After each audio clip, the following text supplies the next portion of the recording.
உங்களுடைய மனதின் அறையை நீங்கள் கட்டிக்கொள்ளுங்கள். அதே 1 பேதுரு 1:13 சொல்கிறாரு, பரிசுத்த ஆவியானவர் எழுதுகிறார், ஆகையால் நீங்கள் உங்கள் மனதின் அறையை கட்டிக்கொண்டு தெளிந்த புத்தியுள்ளவர்களாக இருந்து. ட்ரெஸ் இருக்குது, மனசுக்கு ஒரு ட்ரெஸ் இருக்குது, மனதின் அறையை கட்டிக்கொண்டு.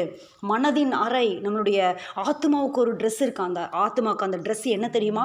வசனம் என்கிற ஆடை, ரட்சிப்பின் வஸ்திரம் என்கிற ஆடை. அதை நம்ம போட்டுக்கணும், அதை வியர் பண்ணிக்கணும். அதை பண்ணிட்டோம் அப்படின்னு சொன்னாதான் ஆவிக்குரிய நிர்வாணம் காணப்படாதபடிக்கு, வெளிப்படுத்தலை சொல்லப்பட்டிருக்கிறது, உன்னுடைய நிர்வாணம் காணப்படாதபடிக்கு வெண் வஸ்திரங்களை உடுத்தி கொள்ளும்படிக்கு. ஹல்லேலூயா. கர்த்தர் நல்லவர், நம்மோடு தெளிவாக இடைப்பட்டு கொண்டிருக்கிறார். அநேக காரியங்களை பார்க்கிறத நிறுத்தணும், கண்களுக்கு கலிக்கம் போடணும். இன்னைக்கு அநேகர் அடிமைப்படுகிறது, தன்னுடைய புத்தியை தெளிவில்லாமல் மாற்றிக்கொள்ளக்கூடியதற்கு காரணம் என்னன்னா, இந்த ஃபோனில் காணப்படுகிற அநேக காரியங்களை பார்த்து, சமூக ஊடகங்களை வருகிற காரியங்களை பார்த்து. இன்னும் சில பேரெல்லாம் இருப்பாங்க, வேறு எந்த காரியங்களும் எங்களுக்கு பார்க்கல, ஃபோன் நான்ஸ்டாப்பாக ஃபோனில் காரியங்களை யாருக்கிட்டையாவது ஏதாவது ஒன்று சொல்லி விமர்சித்து தன்னுடைய ஆத்மாவை கெடுத்து போடுகிறதான இந்த காரியங்கள். இதையெல்லாம் நம்ம என்னைக்கு ஸ்டாப் பண்ணுறோமோ, இந்த காரியங்களையெல்லாம் என்னைக்கு நிறுத்தணுமோ. இன்றைக்கி அநேகர் தங்களுடைய வாழ்க்கையை கெடுத்து அலைகிற காரியங்களை பார்க்குறோம். நல்ல வாழ்க்கை நேரங்கள், ஆண்டவர் கொடுத்த நேரங்கள் தேவ சமூகத்தில் அது பிரீதியாக இருக்கணும். சங்கீதக்காரன் சொல்லுவான் 19வது சங்கீதத்தில், வாயின் வார்த்தைகள் இருதயத்தின் தியானமுடைய சமூகத்திலே பிரீதியாகட்டும்.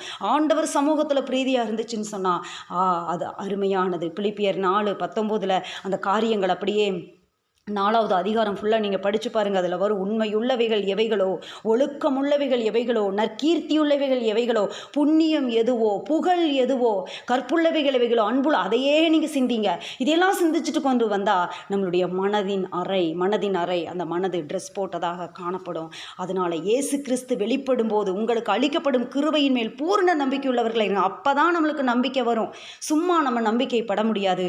தெளிந்த புத்தி உள்ளவர்களாய் நம்ம இருக்கணும். தெளிந்த புத்தி நம்மளுக்கு மிக அவசியம். தெளிந்த புத்தி இல்லாததுனால இன்னைக்கு அப்படியே திரும்பி பார்த்தா எத்தனை வாலிபர்கள் சிறைக்குள்ள இருக்கிறாங்க, எத்தனை வாலிப பிள்ளைகள் தங்களுடைய வாழ்க்கைக்கு எடுத்திருக்கிறாங்க, எத்தனை குடும்ப பெண்கள் தங்களுடைய வாழ்க்கையை சீரழித்து இன்றைக்கு கணவன் இல்லாதவர்களாக தனிமையாய் தங்களுடைய வாழ்க்கையை ஓட்டி கொண்டிருக்கிறாங்க.